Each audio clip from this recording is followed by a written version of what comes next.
20 mars 1899. Si le monde est dans un état si triste, c'est parce qu'il n'obéit pas à ses chefs, dont Dieu est le premier. Ce matin, Jésus m'a transporté hors de mon corps et m'a montré plusieurs personnes se disputant. Oh, comme il était peiné! En le voyant ainsi souffrir, je l'ai prié de verser en moi sa souffrance. Il n'a pas voulu le faire, vu qu'il persiste dans son intention de châtier le monde. Cependant, après beaucoup d'insistance de ma part, il a fini par m'exaucer en déversant en moi un peu de sa souffrance. Ensuite, quelque peu soulagé, il m'a dit: la raison pour laquelle le monde est dans un état si lamentable, c'est qu'il a perdu tout esprit de soumission à ses chefs. Et comme Dieu est le premier chef contre lequel il se rebelle, il a perdu toute soumission à l'Église, à ses lois et à toute autorité légitime. Ah, ma fille, qu'adviendra-t-il de tous ces êtres infectés par le mauvais exemple de ceux mêmes qui sont appelés à être leurs chefs, leurs supérieurs, leurs parents, etc. Ah, nous arrivons au point où ni les parents, ni les rois, ni les princes ne seront respectés. Ils seront comme des vipères, s'empoisonnant mutuellement. Tu peux ainsi voir à quel point les châtiments sont nécessaires et pourquoi la mort doit en venir à détruire presque entièrement mes créatures. Le petit nombre, dis-je, des survivants apprendra aux dépens des autres à devenir humble et obéissant. Par conséquent, laisse-moi faire. N'essaye pas de m'empêcher de châtier mon peuple.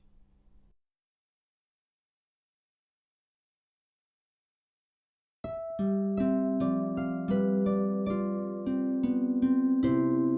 20 mars 1900. Ayant reçu la Sainte Communion, j'ai vu mon doux Jésus. Il m'invita à sortir avec lui, à la condition cependant que partout où nous irions, si je voyais qu'il était contraint par les péchés d'envoyer des châtiments, je ne m'opposerais pas. Nous sommes ainsi allés de par le monde. En premier, j'ai vu que tout était desséché en certains endroits. J'ai dit à Jésus: Seigneur, que feront ces pauvres gens s'ils manquent de nourriture pour se nourrir? Oh, tu peux tout. Juste, comment tu as fait que cette terre se déchaisse? Rends-les florissantes. Comme il portait une couronne d'épines, j'ai tendu mes mains en disant: Mon bien, qu'est-ce que ces personnes t'ont fait? Peut-être t'ont-elles mis cette couronne d'épines? Alors donne-la-moi. Ainsi tu seras apaisé et tu leur donneras de la nourriture, afin qu'ils ne périssent pas. Prenant sa couronne d'épines, je l'ai pressée sur ma tête. Comme je faisais cela, Jésus me dit: Il est bien évident que je ne peux pas t'amener avec moi, car t'amener avec moi et ne pouvoir rien faire, c'est la même chose. Je lui répondis: Seigneur, je n'ai rien fait. Pardonne-moi si tu penses que j'ai mal agi, mais par pitié, garde-moi avec toi. Il me dit: Tes façons d'agir me lient complètement. Je poursuivis: Ce n'est pas moi qui fais ainsi, c'est toi-même, car me trouvant avec toi, je vois que tout t'appartient, et il me semble que si je ne prends pas soin de tes choses, je ne prends pas soin de toi. Par conséquent, tu dois me pardonner si j'agis de cette manière, car je le fais par amour pour toi. Tu ne dois pas m'écarter de toi pour cela. Ensuite, nous avons continué notre tournée. Je faisais tout ce que je pouvais pour ne rien dire, afin de ne pas lui donner l'occasion de me congédier. Mais quand je ne pouvais plus me retenir, je commençais à m'opposer. Nous sommes arrivés à un point en Italie où on en était à inventer un moyen de provoquer un grand écroulement, mais je ne comprenais pas ce que c'était. J'ai commencé à dire: Seigneur, ne permets pas cela. Ces pauvres gens, que feront-ils? Voyant que je devenais anxieuse et que je voulais l'empêcher d'agir, il me dit avec autorité: Recule, recule. Prenant une ceinture pleine de clous et d'épingles qui était enfoncée dans son corps et qui le faisait beaucoup souffrir, il ajouta: Recule et prends cette ceinture avec toi. Tu me soulageras beaucoup. Je lui dis: Oui, je vais la mettre à ta place, mais laisse-moi rester avec toi.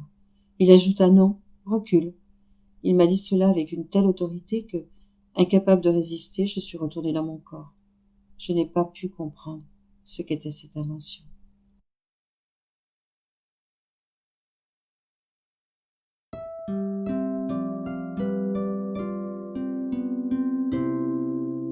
« 20 mars 1903. Jésus et Saint Joseph rassurent le confesseur dans ses difficultés. J'étais hors de mon corps, et j'ai vu que mon confesseur éprouvait une grande difficulté en regard de la grâce qu'il désirait. Encore une fois, Jésus bénit et Saint Joseph lui dirent: si tu vas travailler, toutes tes difficultés disparaîtront.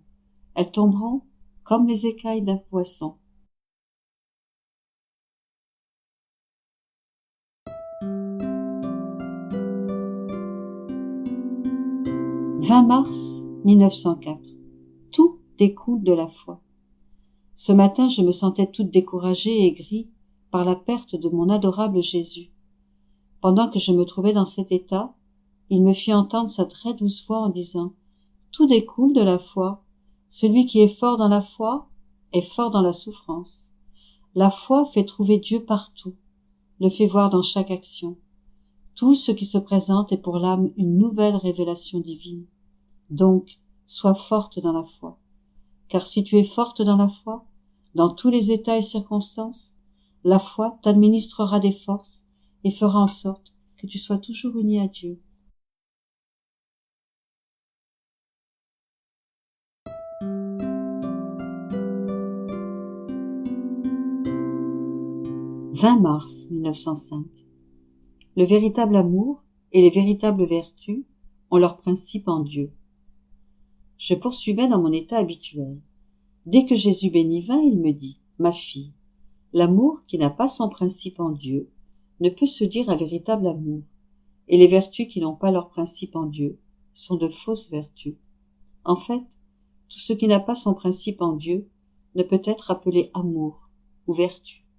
Ce sont des lumières apparentes qui finissent par se transformer en ténèbres. Il ajouta: un confesseur qui se sacrifie beaucoup pour une âme fait quelque chose d'apparemment saint et même héroïque. Cependant, s'il fait cela parce qu'il a obtenu ou qu'il espère obtenir quelque chose, le principe de son sacrifice n'est pas en Dieu, mais en lui-même et pour lui-même. Par conséquent, on ne peut appeler cela de la vertu.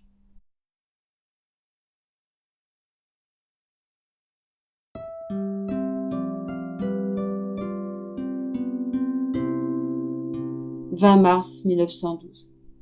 Tout revient à se donner à Jésus et à faire sa volonté en tout et toujours. Me trouvant dans mon état habituel, mon toujours aimable Jésus se fit voir tout triste et me dit: ma fille, ils ne veulent pas comprendre que tout consiste à se donner à moi et à faire ma volonté, en tout et toujours. Quand j'ai obtenu cela, je stimule l'âme et lui dis: ma fille, prends cette joie, ce réconfort, ce soulagement, ce rafraîchissement. Cependant, si l'âme prend ces choses avant de s'être donnée complètement à moi et de faire ma volonté en tout et toujours, il s'agit d'actes humains, tandis qu'après ce sont des actes divins.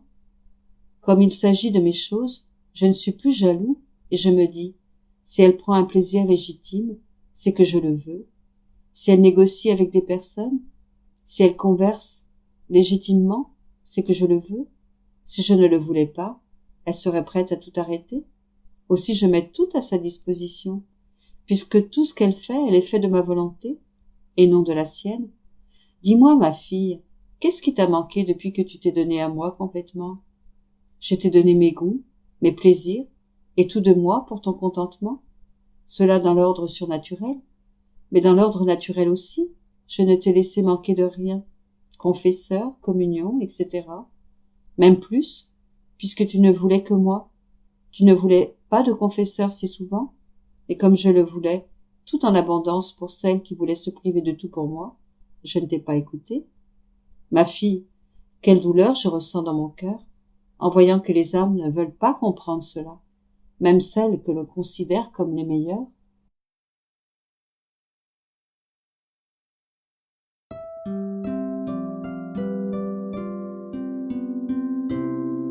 « 20 mars 1919. Les souffrances et les morts imposées à Jésus par la divinité n'étaient pas que des intentions, mais réelles. Louisa prend part à ces souffrances de Jésus. Je sentais mon pauvre esprit immergé dans les souffrances de mon aimable Jésus. Comme on m'avait dit qu'il était impossible qu'il ait subi autant de souffrances et de morts, mon Jésus me dit, « Ma fille, ma volonté peut tout faire. Il suffit que je veuille une chose pour qu'elle se réalise. S'il n'en était pas ainsi, ma volonté aurait une puissance limitée, contrairement au fait que tout en moi est infini. Tout ce que je veux, je le fais. Ah, combien je suis peu compris par les créatures, et en conséquence, peu aimé. Viens dans mon humanité, et je te ferai voir et toucher de tes mains ce que je te dis. » Alors, je me suis retrouvée dans l'humanité de Jésus, inséparable de sa divinité et de sa volonté éternelle. Sa volonté répéta beaucoup de morts, de souffrances, de coups sans fouet et de piqûres sans épines avec une très grande facilité, au même titre qu'elle créa d'un seul fiat des millions d'étoiles, sans qu'elle ait eu besoin de prononcer autant de fiat qu'il devait y avoir d'étoiles. Seulement un fiat a suffi, et le firmament fut orné de millions d'étoiles. Il en fut ainsi dans le firmament de la très sainte humanité de notre Seigneur, où, d'un seul fiat, la divine volonté créa des vies et des morts autant de fois qu'elle le voulait. Donc, je me suis trouvée en Jésus au moment où il souffrit la flagellation par les mains divines. Il a suffi que la divine volonté le veuille pour que d'une manière atroce et sans coup de fouet, la chair de sa sainte humanité tombe en morceaux et subisse des déchirures profondes. Son humanité fut lacérée au point que la flagellation que les Juifs lui ont fait subir n'était comparativement qu'une ombre. De plus, parce que la divine volonté le voulait ainsi, son humanité se recomposait au fur et à mesure. J'ai pris part à ces souffrances de Jésus et, comme j'ai bien compris que la divine volonté peut nous faire mourir, puis revivre aussi souvent qu'elle le veut. Ô Dieu, ce sont là des choses inexprimables, des excès d'amour et des mystères presque inconcevables pour des esprits créés. Après avoir subi ces souffrances, je me sentais incapable de revenir à la vie et à l'usage de mes sens. Mon Jésus béni me dit, « Fille de ma volonté t'a donné des souffrances et des morts, et t'a ramené à la vie et à la capacité de te mouvoir de nouveau. Je vais souvent t'appeler dans ma divinité pour que tu prennes part aux nombreuses morts et souffrances que j'ai réellement subies pour les âmes. Mes souffrances pour les âmes étaient réelles, contrairement à ce qu'on pourrait croire. Elles ne se passaient pas uniquement dans ma volonté ou dans mon intention de donner la vie à chacun. Ceux qui penseraient ainsi ne connaissent pas mon amour, ni la puissance de ma volonté. Toi qui as pu voir la réalité de tant de morts endurées pour tous, n'aie aucun doute. Plutôt, aime-moi, sois reconnaissante pour tout et sois prête quand ma volonté t'appelle.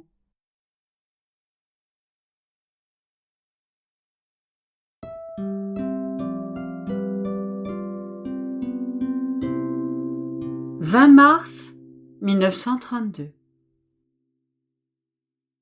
3 conditions nécessaires pour obtenir le royaume de la divine volonté. Comment chacun vit dans la divine volonté. Différentes manières de vivre. Je pensais à la divine volonté et je me disais, si notre Seigneur aime tant faire connaître un vouloir si saint, et s'il veut qu'il règne parmi les créatures, pourquoi alors veut-il qu'on prie pour l'obtenir? Car une fois qu'il veut quelque chose, il peut aussi le donner, sans que quelqu'un prie autant pour l'avoir. Et mon doux Jésus me surprit en disant, « Ma fille, la connaissance de ma volonté est la plus grande chose que je puisse donner et que la créature puisse recevoir. Et son règne est la confirmation de son grand don, l'accomplissement de sa volonté lorsqu'elle est connue. Il est donc nécessaire de la lui demander. En demandant sa volonté, la créature acquiert l'amour pour l'aimer. Elle acquiert les dots de sacrifice nécessaires pour la posséder. Et en demandant, le vouloir humain perd du terrain, s'affaiblit, perd de sa force et se dispose à recevoir le règne du vouloir suprême. Et Dieu se voit ainsi prier de se disposer lui-même à la donner. Les dispositions sont nécessaires des deux côtés pour faire ces célestes dons. Combien de dons voulons-nous faire, mais que nous gardons parce qu'on ne nous les demande pas, et nous attendons, avant de les donner, qu'on nous les demande. Demander, c'est comme ouvrir un commerce entre le Créateur et la créature. Si la créature ne demande pas, le commerce est fermé, et nos célestes dons ne descendent pas se mettre en circuit sur la face de la terre. C'est pourquoi la première des nécessités indispensables pour obtenir le royaume de la divine volonté est de le demander par d'incessantes prières.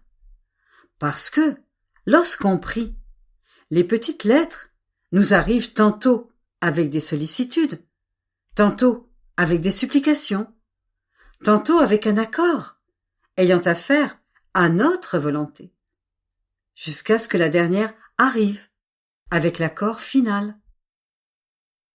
La deuxième nécessité, plus indispensable que la première pour obtenir ce royaume, c'est de savoir ce qui peut être obtenu. Qui pourra jamais penser à un bien, le désirer et l'aimer, s'il ne connaît pas ce qu'il peut obtenir? Personne. Si les anciens n'avaient pas su que le futur Rédempteur devait venir, personne n'y aurait jamais pensé. Personne n'aurait prié, ni espéré le salut, parce que le salut et la sainteté, en ce temps-là, demeuraient fixés et centralisés dans un futur sauveur céleste. En dehors de cela, il n'y avait pas d'espoir d'un bien. Le fait de savoir que l'on peut avoir un bien forme la substance, la vie, la nourriture de ce bien dans la créature. De là, les si nombreuses connaissances de ma volonté que je t'ai manifestées, afin qu'on sache que l'on peut avoir le royaume de ma volonté. Lorsqu'on sait qu'un bien peut être obtenu, les arts, les industries et les moyens sont mis en œuvre pour l'obtenir. Le troisième moyen nécessaire est de savoir que Dieu veut donner ce royaume. C'est ce qui jette les fondations, l'espoir certain de l'obtenir, et forme les dernières préparations pour recevoir le royaume de ma divine volonté. Car savoir que celui qui possède un bien que l'on désire, et pour lequel on soupire, est déjà consentant à le donner, on peut dire que c'est la dernière grâce et l'acte final avant d'obtenir ce que l'on veut. En fait, si je ne t'avais pas manifesté que je peux et que je veux donner ma divine volonté pour qu'elle règne parmi les créatures, tu aurais été, comme toutes les autres, indifférente envers un bien si grand, de sorte que ton intérêt et tes prières ont été cause et effet de ce que tu as connu. Et moi-même, lorsque je suis venue sur terre, pendant les 30 années de ma vie cachée, on peut dire que je n'ai apparemment fait du bien à personne et que personne ne me connaissait. Je suis restée parmi les créatures, sans être remarquée, et tout le bien se faisait entre moi et le Père du ciel, ma céleste mère et le cher Saint Joseph, parce qu'ils savaient qui j'étais. Tous les autres n'en savaient rien. Mais quand je suis sortie de ma retraite et que je me suis fait connaître, en disant que j'étais réellement le Messie, leur Rédempteur et leur Sauveur, malgré que je me sois fait connaître, j'ai attiré sur moi calomnie, persécution, contradiction et colère, la haine des Hébreux, la passion et la mort même. Tous ces maux qui sont tombés sur moi en avalanche ont commencé lorsque je me suis fait connaître, que j'ai affirmé qui j'étais réellement, le Verbe éternel descendu du ciel pour les sauver. Cela est si vrai que lorsque j'étais dans la maison de Nazareth et qu'ils ne savaient pas qui j'étais, personne ne me calomniait ni ne me voulait du mal. En me révélant, tous les maux sont tombés sur moi. Mais cela était nécessaire pour me faire connaître. Sinon, je serais reparti pour le ciel sans avoir accompli ce pourquoi je suis venu sur terre. Au contraire, en me faisant connaître, bien que j'ai attiré tous les maux, et dans cet abîme de calamité, j'ai formé mes apôtres, annoncé l'évangile, opéré des prodiges, et ma connaissance a poussé mes ennemis à m'infliger toutes ces souffrances, jusqu'à me donner la mort sur la croix. Mais j'ai obtenu ce que je voulais, que beaucoup allaient me connaître, parmi tant d'autres qui ne voulaient pas me connaître, et accomplir ma rédemption. Je savais qu'en me faisant connaître, la perfidie et l'orgueil des Hébreux allaient faire tout cela. Mais il était nécessaire que je me fasse connaître, parce qu'une personne ou un bien qui n'est pas connu ne peut pas être porteur de vie ou de bien. Le bien et les vérités qui ne sont pas connues demeurent empêchés en eux-mêmes, comme ces mers stériles qui s'éteignent avec leur génération. Tu vois donc combien il est nécessaire que l'on sache que je peux donner le royaume de ma divine volonté et que je veux le donner. Je peux dire qu'il y entre la même nécessité que de faire savoir que j'étais le Fils de Dieu quand je suis venu sur terre. Et il est également vrai que beaucoup, en sachant cela, vont refaire ce qu'ils ont fait lorsque j'ai fait savoir qui j'étais, le Messie tant attendu. Calomnie, contradiction, doute, suspicion, comme cela a déjà commencé dès la publication, qui faisait connaître ma divine volonté. Mais cela n'est rien, et le bien possède la force de blesser le mal. Les créatures et l'enfer, qui, se sentant blessés, se sont armés contre le bien, et voudraient l'annihiler, avec celle ou celui qui voudrait le faire connaître. Mais en dépit de tout ce qu'ils ont voulu faire la première fois, parce que ma volonté voulait que naisse sa connaissance et son désir de régner, ils l'ont comme étouffée, et elle a cependant fait ses premiers pas.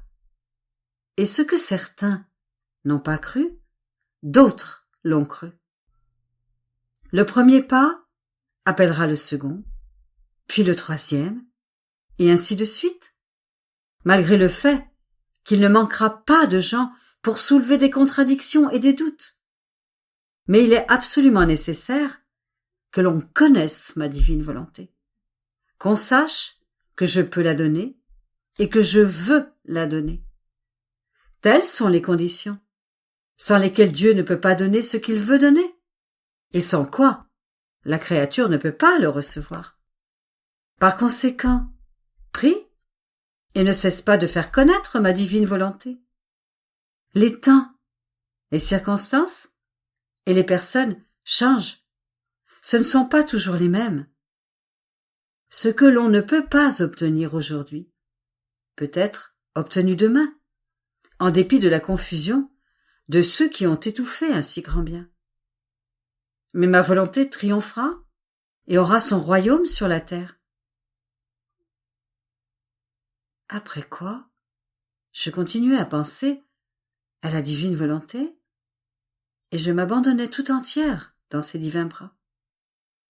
Et mon bien-aimé Jésus ajouta : « Ma bonne fille, tu dois savoir que ma divine volonté possède et contient en elle toutes choses, toutes les joies, toutes les beautés, tout sort de ma volonté, qui sans rien perdre, contient tout en elle-même. On peut dire que ma volonté porte toutes choses en son immense sein de lumière, de sorte que toute créature vit en elle, avec cette différence que celle qui de toute sa volonté veut vivre dans ma volonté et se laisse subjuguer par son règne, y vit comme une fille, et à titre de fille, elle devient héritière des joies, des beautés et des biens de sa mère.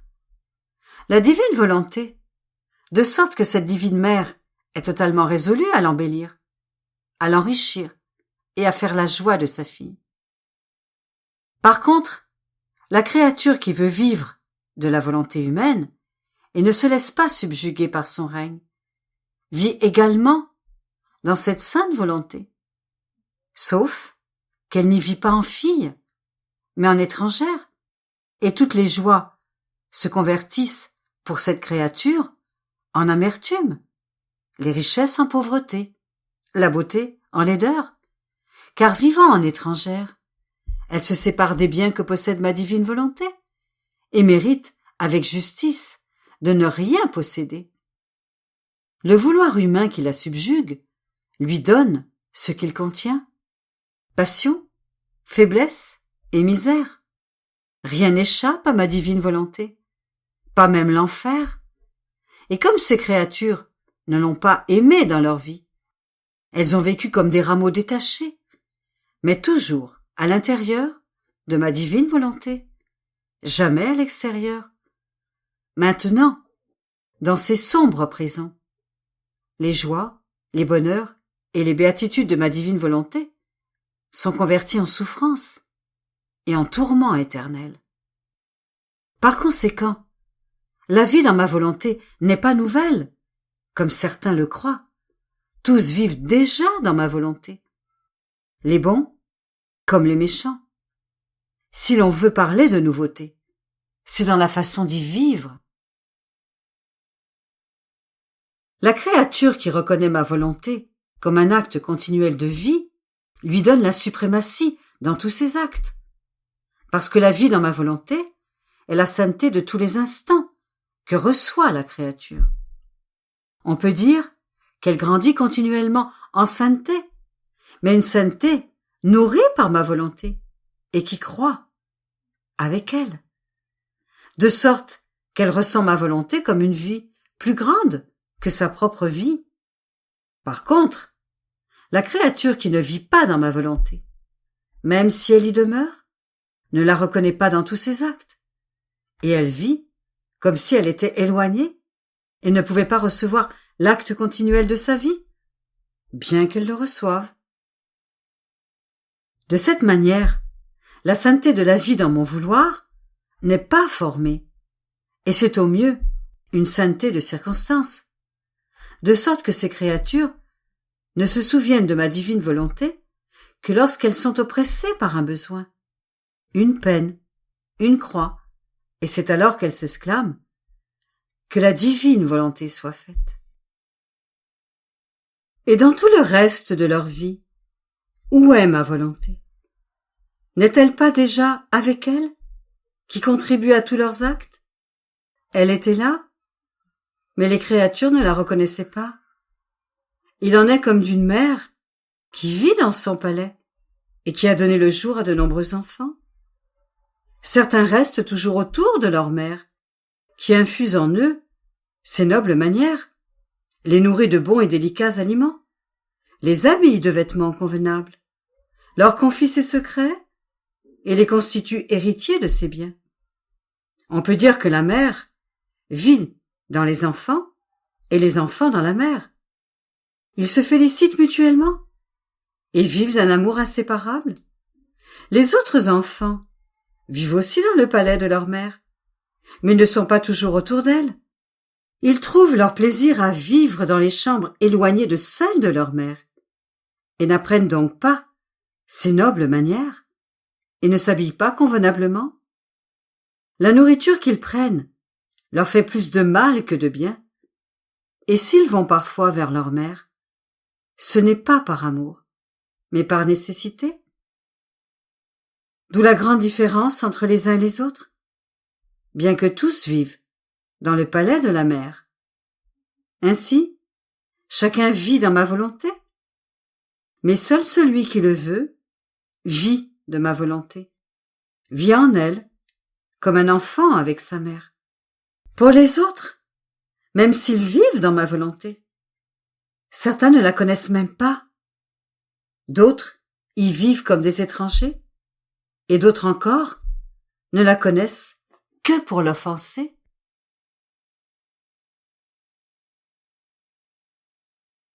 «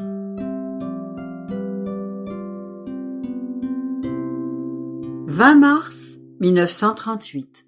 Ruse amoureuse de la créature qui vit dans le divin vouloir. Exemple d'un enseignant qui possède les sciences et ne trouve personne à qui les enseigner.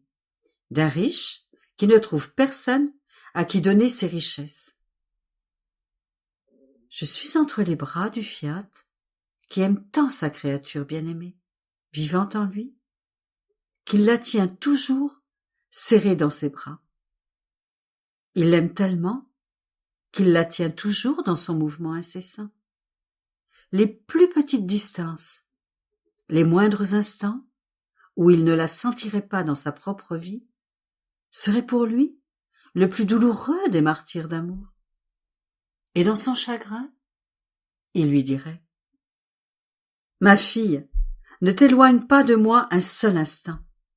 Tu blesserais mon amour, car ta vie est comme la nôtre, et nous nous sentirions nous-mêmes déchirés, notre amour torturé, car tu dois savoir que ton souffle crée la vie. Il souffle dans la nôtre, et lorsqu'il respire, nous nous sentons aimés. Ton mouvement s'anime dans le nôtre. Il a notre vie et travaille avec nous. Il parle avec nos paroles. Nous te sentons circuler dans notre être divin, comme le sang circule dans les veines des créatures. Et il dit et répète toujours : je vous aime, je vous aime. L'âme qui vit dans notre vouloir prend son envol et parcourt les choses créées, rassemble notre amour éparpillé dans toute la création et vient s'abriter dans notre être suprême, en nous faisant la surprise de nous amener tout l'amour que toutes les choses créées devraient nous donner, si elles avaient la raison. Cette âme trouve toujours de nouveaux moyens pour nous aimer.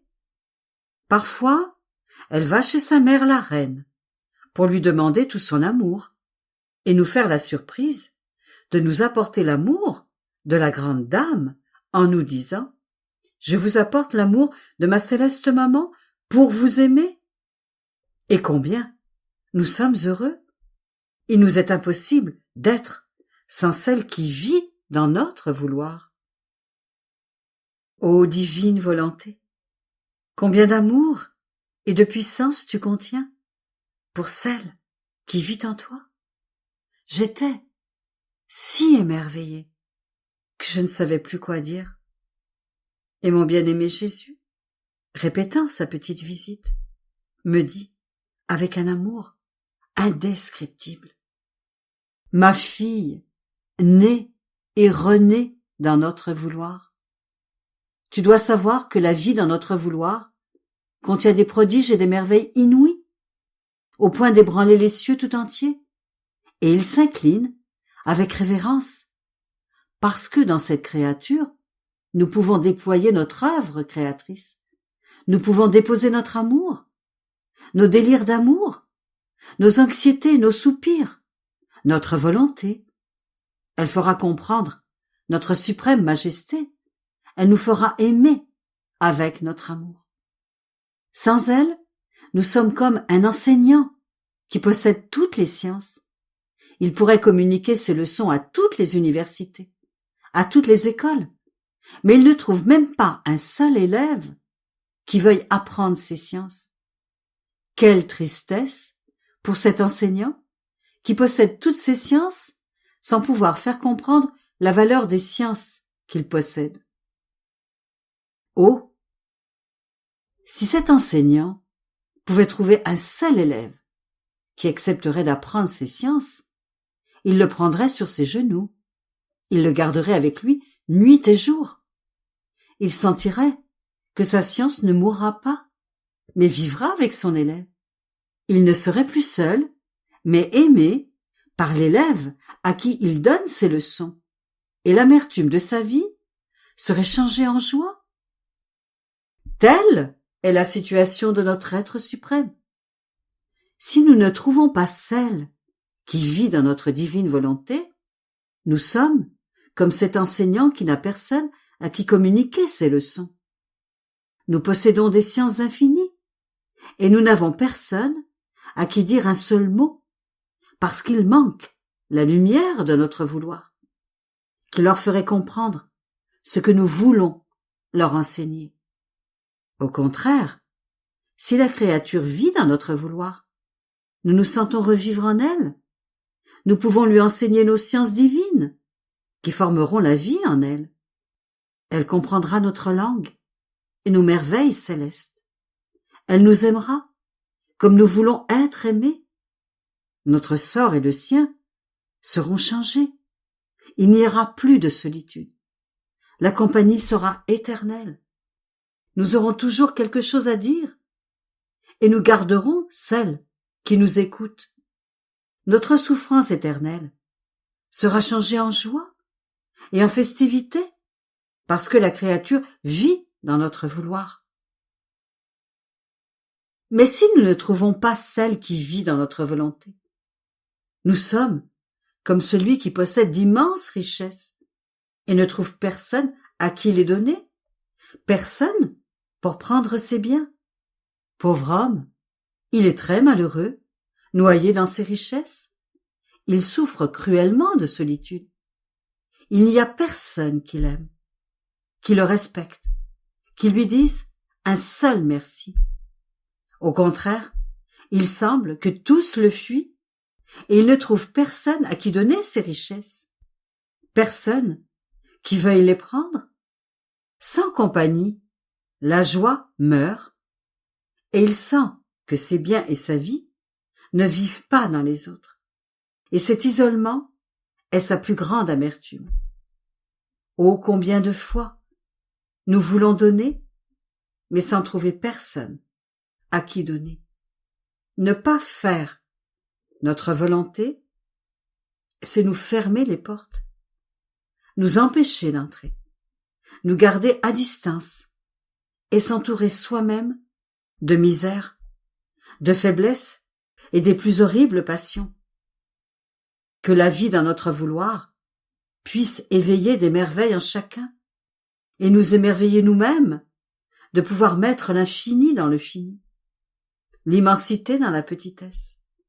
Il est nécessaire que nous opérions ces merveilles et ces prodiges, que l'amour qui règne sur notre être divin nous pousse à accomplir, au point que les anges et les saints en demeurent étonnés et muets d'admiration.